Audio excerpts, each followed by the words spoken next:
Poveglia island यानी मौत का आइलैंड। इस टापू को आइलैंड ऑफ डेथ भी कहा जाता है और इस आइलैंड के इतने डरावने होने के पीछे की कहानी भी उतनी ही ज्यादा खौफनाक है। यहाँ पर 1,60,000 बीमार लोगों की लाशों को दफना दिया गया था। बताया जाता है कि मछुआरे भी इस आइलैंड के पास मछली पकड़ने के लिए नहीं जाते क्योंकि कई बार उनके जाल में मरे हुए इंसानों की हड्डियां फंस जाती हैं। यहाँ पर अथाह मात्रा में मिट्टी के साथ इंसानी हड्डियां मौजूद हैं। इटली की गवर्नमेंट ने खुद इस आइलैंड को टूरिज्म के लिए कंप्लीटली बंद कर रखा है। तो आज के इस वीडियो में हम जानने वाले हैं इस भूतिया टापू के पीछे की कहानी और इसका असली सच। इस टापू की भूतिया कहानी को हम आज खोल कर रख देंगे इस वीडियो में। तो बिना किसी देरी के शुरू कर देते हैं आज का फाड़ू वीडियो।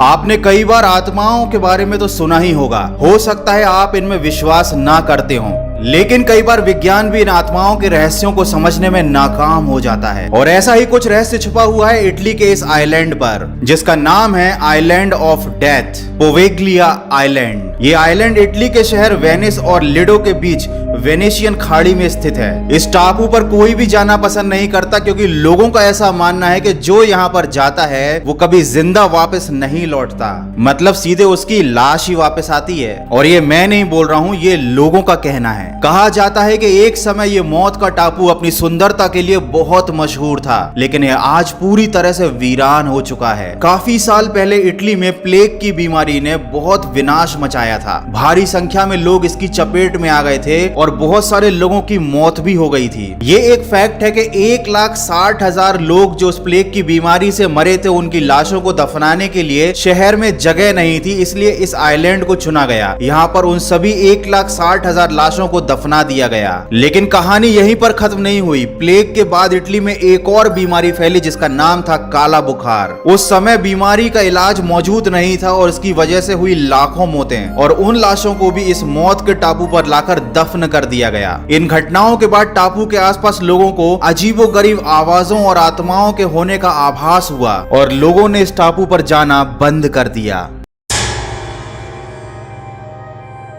इस टापू पर होने वाली पैरानॉर्मल घटनाओं के बारे में चर्चा करने से पहले जरा आप इस तस्वीर पर नजर डालिए। ये क्या हो रहा है, क्या आपको कुछ समझ में आया? इसको कहा जाता है वाइब्रेशन थेरेपी। पुराने जमाने में लोगों को सिर दर्द की समस्या जब रहती थी तो उनके पास कोई दवाई नहीं होती थी, मतलब तब साइंस इतना डेवलप नहीं हुआ था कि सिर दर्द की मेडिसिन बनाई जा सके। हो सकता है उस समय प्राचीन इंडियन लोग झंडू बाम जैसी कोई चीज सिर पे लगा लेते हो, लेकिन भैया विदेशी लोग लगाते थे अपने सर पे लोहे का एक मटका, और उसके बाद उसको एक बड़े से हथौड़े से पीटा जाता था जिससे होता था वाइब्रेशन, और ऐसा माना जाता था कि इससे सिर दर्द सही हो जाता था। मुझे तो ऐसा लगता है इससे सिर दर्द विरदर्द सही नहीं होता होगा। लोग सोचते होंगे इस मटके से बाहर निकलने के लिए झूठ बोल दो कि हाँ सही हो गया, सही हो गया। ऐसा मेरे साथ भी होता था जब मैं स्कूल नहीं जाने के लिए बहाने मारता था कि मेरी तबीयत खराब थी और पापा बोलते थे इंजेक्शन लगवा देंगे, तो इंजेक्शन के डर से मेरी सारी बीमारी अपने आप सही हो जाती थी। साल 1922 में इस आइलैंड पर मेंटल हॉस्पिटल, मतलब मानसिक रोगियों का अस्पताल बनाया गया, और चूंकि उस समय मानसिक रोगियों के इलाज के लिए ज्यादा हाई टेक्नोलॉजी अवेलेबल नहीं थी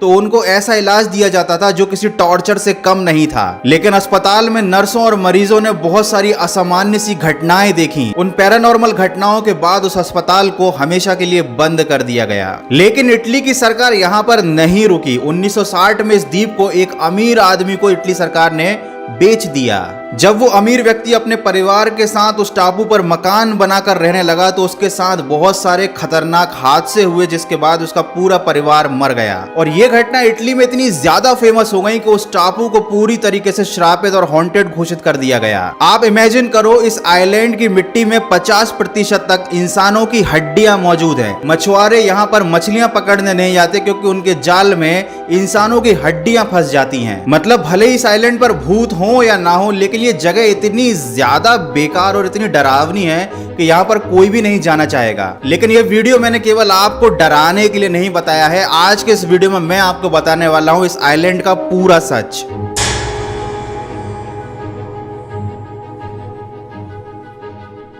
देखो, इटली में जब बीमारी फैली थी तब वहां के लोगों को क्वारंटीन करने की जरूरत थी, इसलिए लाशों को नहीं बल्कि सारे के सारे बीमार लोगों को इस आइलैंड पर भेज दिया गया था। यहाँ पर एक हॉस्पिटल का स्ट्रक्चर बना दिया गया था क्योंकि यहाँ पर बीमार लोगों को रखना था, और चूंकि उस बीमारी का इलाज था ही नहीं तो सभी लोग धीरे धीरे मर गए। लेकिन वो बीमारी शहर में और ज्यादा नहीं फैली क्योंकि सारे के सारे बीमार लोग उस आइलैंड पर मर गए थे और उनकी लाशों को भी वहीं पर दफना दिया गया था। तो अगर कोई ऐसी अफवाह उड़ा रहा है अपने वीडियोस में कि भाई ये आइलैंड श्रापित है इसीलिए सभी लाशों को वहां पर दफनाया जाता था, तो ऐसा कुछ भी नहीं है।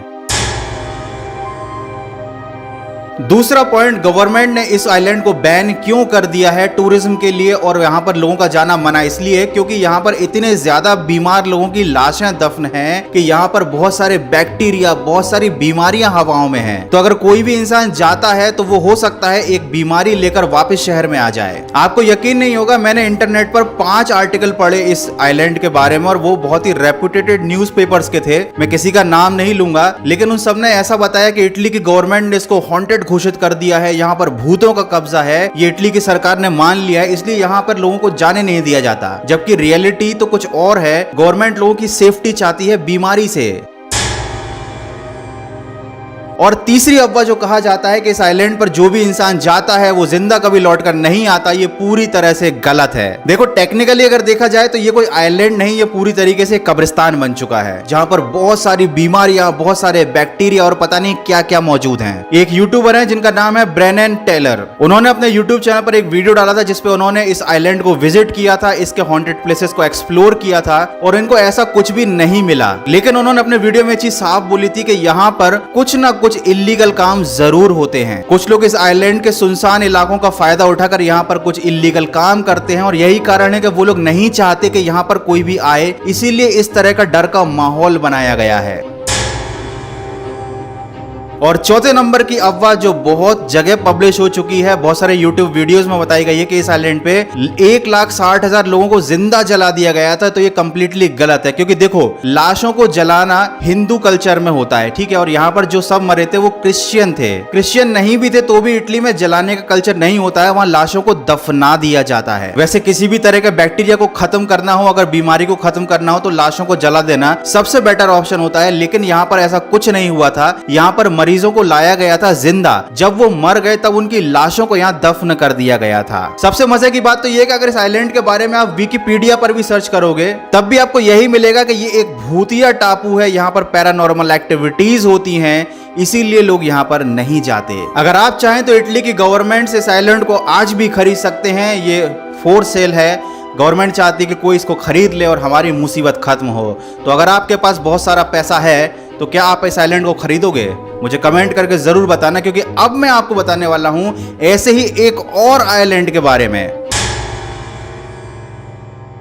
यहाँ पर सामूहिक रूप से लोगों की कब्र बना दी जाती है। एक्चुअली में क्या होता है कि जब लोग मरते हैं, बहुत ज्यादा मरते हैं, कोई बड़ी बीमारी फैल जाती है जैसे कि अभी फैल रही है, लाशें इतनी ज्यादा थी कि कब्रिस्तान में जगह ही नहीं थी उनको दफनाने की, तो इस हार्ट आइलैंड को चुना गया और यहाँ पर सामूहिक रूप से लोगों की लाशों को दफना दिया जाता है। और ये काम करते हैं उस आइलैंड पर मौजूद जेल में रहने वाले कैदी। लेकिन यहाँ पर रोज की 25-25 लाशें दफनाई जा रही है। इतना ज्यादा वर्क प्रेशर है कि अब यहाँ पर लाशों को दफनाने के लिए कॉन्ट्रैक्टर को ठेका दे दिया है। मतलब आप इमेजिन करो कि न्यूयॉर्क के हार्ट आइलैंड में रोज 24 से 25 लाशें दफनाई जा रही हैं, तो कुछ समय बाद यहाँ की मिट्टी भी लाशों से भर चुकी होगी और बहुत ही जल्द इसको भी एक हॉन्टेड आइलैंड घोषित कर दिया जाएगा। अगर इस हिसाब से देखा जाए तो हमारे इंडिया का जो सिस्टम है वो ज्यादा बेटर है। एक तो जमीन खराब नहीं होती, जगह नहीं घिरती है, और साथ ही साथ लाश के साथ बीमारी के जो भी बैक्टीरिया होते हैं, जो भी बीमारियां होती हैं, वो आग के साथ नष्ट हो जाती हैं। खैर, ये मेरा पर्सनल पॉइंट ऑफ व्यू था। आपको क्या लगता है मुझे कमेंट करके जरूर बता देना। तो यार, इंटरनेट पर या यूट्यूब पर अवेलेबल किसी भी वीडियो में कही गई बातों का यूं ही विश्वास बिल्कुल मत कर लिया करो, क्योंकि जब मैंने इस टॉपिक पर रिसर्च करना शुरू किया था तो मुझे स्टार्टिंग में बहुत सारी गलत इंफॉर्मेशन मिली, और लिटरली अगर मैं थोड़ी और गहराई में नहीं जाता तो मैं भी गलत इंफॉर्मेशन वाला वीडियो आपके लिए बना देता। लेकिन फिर गौरव कटारे एक्स्ट्रा में और बाकी चैनल में अंतर ही क्या रह जाता। तो यार, वीडियो अगर अच्छा लगा है तो लाइक जरूर करना, नए हो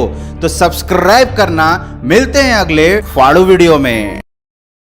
तो वीडियो खत्म हो चुका है, और अगर अभी भी आप इस वीडियो को देख रहे हो तो पहली चीज तो आपके दिमाग में जब भी कोई आइडिया आए नए टॉपिक को लेकर तो प्लीज मुझे कमेंट करके जरूर बताया करो। और ऐसा बिल्कुल मत सोचा करो कि मैं कमेंट्स नहीं पढ़ता, नहीं देखता। हाँ, आजकल कमेंट्स के मैं रिप्लाई ज़्यादा नहीं कर पाता क्योंकि बहुत ज़्यादा कमेंट्स आ जाते हैं और सभी का रिप्लाई करना पॉसिबल नहीं हो पाता। तो धीरे धीरे हफ्ते भर का टाइम लेकर मैं कमेंट्स पढ़ता रहता हूँ, आपके सजेशंस देखता रहता हूँ और जितना पॉसिबल होता है उतना रिप्लाई भी कर देता हूँ। लेकिन अगर आपके कमेंट पर हार्ट नहीं मिला है या कमेंट को मैंने रिप्लाई नहीं किया है तो उसके लिए सॉरी, बट मैं आपके कमेंट ज़रूर पढ़ता हूँ, ये ध्यान रखना। तो जब भी कोई आइडिया आए नेक्स्ट वीडियो के लिए, कुछ भी आपके दिमाग में आता है तो कमेंट ज़रूर करना।